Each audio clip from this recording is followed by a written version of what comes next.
All right, so today we're gonna dive into some really interesting stuff, I think, for anyone out there who's like, dreaming of working at a top marketing agency in India. Yeah. And we have some really good advice here from someone who's like been there, done that at like a really big agency. Right. Um, and so, like, I think our mission here today is like, how do we distill that down into like, what are the key things that they look for, and how can you stand out? Because it's obviously super competitive. It is. It's so competitive, and you've got some great advice here. It's almost like they've given you like the blueprint. So we're going to unpack that for sure. Okay, cool. Yeah, so let's just jump straight into it. Mm. I think one of the biggest things I noticed right off the bat was just this shift in like what matters to these agencies. Yeah, It's like less about like listing all your, degrees and all that stuff, and it's more about showing them what you can do. exactly. So Yeah. it's that traditional resume that's just focused on your education. It might not cut it anymore. These Indian agencies, especially the top ones, they're looking for demonstrable skills above all else. They want to see proof.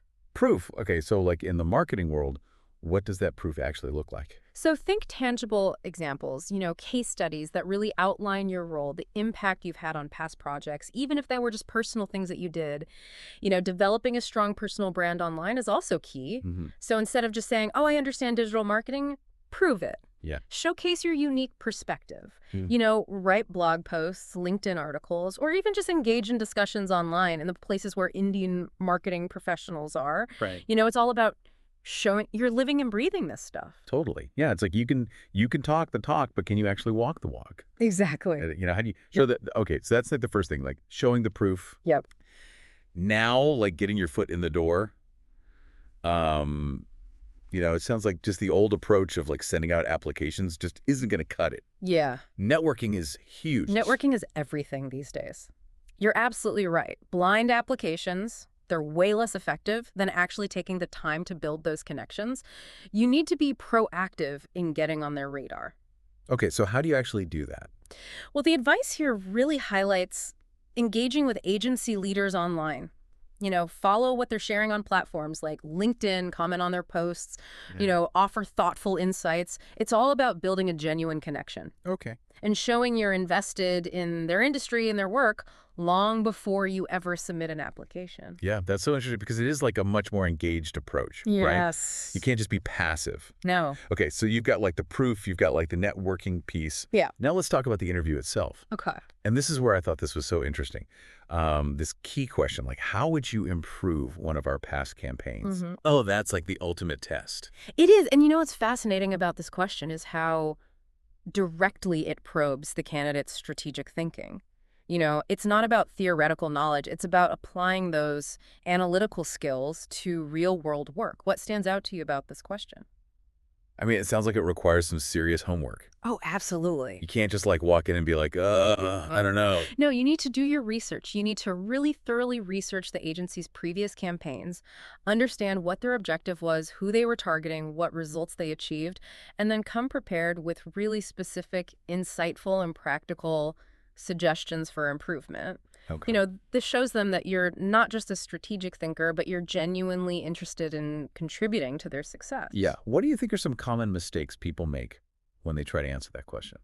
I think people offer really vague ideas or they just criticize without offering like a constructive alternative. Right. It's got to be a solution. It can't just be criticism. It can't just be like, oh, I wouldn't have done that. Exactly. Yeah, you got to be able to say like, okay, here's how I would have approached it differently and here's why I think that would have been better. Okay, so for someone out there who's like, I want to work at a top Indian marketing agency, like, what are the like three big takeaways here? I would say the three biggest takeaways are first, actively demonstrate your abilities through a compelling portfolio and, a strong online presence that really showcases those unique insights that you have. Okay.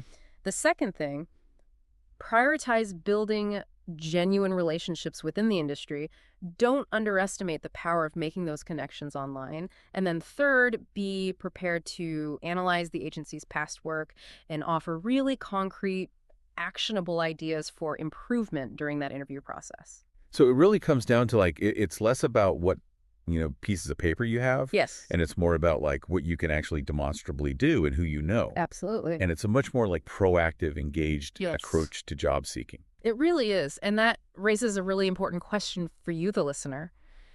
Considering all of this advice, How can you proactively start showcasing your skills and engaging with those specific Indian marketing agencies you're interested in right now? Yeah. What concrete projects could you undertake? What interactions could you initiate Right. to demonstrate your value even before you formally apply? That's such a good point because, like, you're basically saying, don't wait for the job posting to come up.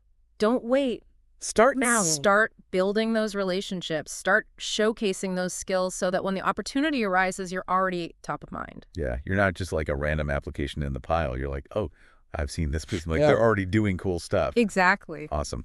Well, that is some really great advice, I think, for anyone out there who's, looking to break into the Indian marketing scene. Definitely is. And best of luck to everyone listening. Yeah, good luck. Go get those dream jobs. All right, that's it for this deep dive. We'll see you next time. See you.